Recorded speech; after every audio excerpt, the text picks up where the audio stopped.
Good morning, this is Alan Russell. This morning we're going to talk about history of the Americas, moments in the history of the Americas. This is a friend of mine, Fitzroy James. He is from Trinidad and Tobago. We've been friends for quite some time, and we used to go on television and the radio stations here in Atlanta just to cover some of the segments of the moments in the history of the Americas. We used to cover, and that's what I want to do this morning as well, we used to cover stuff that people really didn't know too much about, and that's the segment we're going to do this morning. Something that's going to really make you say, aha, give you an aha moment, okay? And Fitzroy, how you doing today? Fine, Alan. Fine, fine. Good, good, good. We want to talk about that little mystery. People think that slaves were brought directly from Africa to the United States. Can you enlighten on that? Well, Alan, that is one of the greatest fallacies with this slavery in the New World.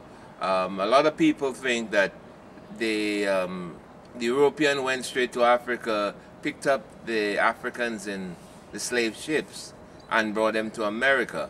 Now, most of the time, you hear them say they brought them to the Carolinas, they brought them to, Virginia, but nobody understands the correct chronology of when the Africans came to the New World. Okay.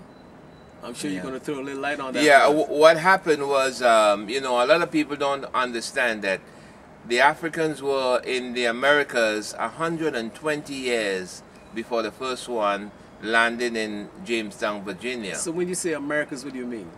I'm talking about anywhere from South America, Central America, and North America. That is what I mean when I say the Americas. Does that include the Caribbean, for example? Well, it includes the Caribbean, right? Because that's where the slave first arrived, in the Caribbean. Hispaniola, which later became Haiti and Santo Domingo, Cuba, Puerto Rico, Jamaica. Those were the islands that was involved with the Africans in the first 120 years of the Africans present here in the New World. So what we're trying to say is that they never came directly from Africa to, let's say, the United States? Not during the first 60 or 70 years. Okay. They were coming from the Caribbean.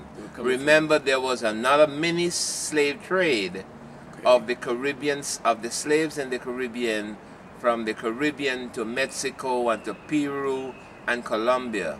When the Spanish was involved, that was their slave trade. It was coming from West Africa to the Caribbean, and then from the Caribbean, the slaves were on the expeditions with the Spanish into Mexico and places like that.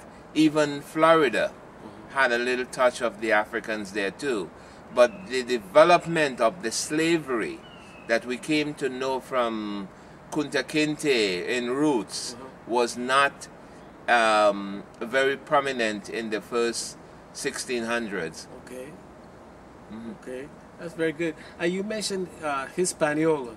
I think I read somewhere, about the Maroons that ran away when they hit Haiti. Can you throw a little light on that for me?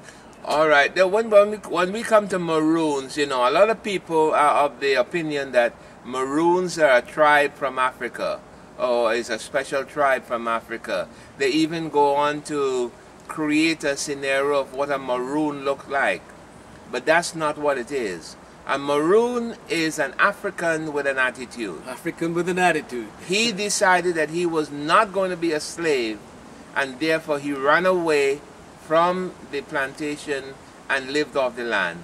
That is what a Maroon is. Okay. And through the whole Western Caribbean and America, there were Maroons. There were even Maroons here in Georgia. So you mean the Maroons are not Jamaicans? No, Maroons are everybody, every African who decided that he was not going to be a slave. He was a Maroon. Okay. Well, there you got it. Now you know what a Maroon is. A Maroon is an African slave with an attitude, didn't want to be in anybody's servitude. Now you know that they didn't come directly from Africa to the United States. Now you know, especially that they weren't slaves when they were brought here, they were made slaves when they got here, okay? So now you know some information. Hey, I'm going to talk with you later. I got some more information to share with you, but you know, what's happening right now is the rain is coming down, okay? We'll talk in a minute.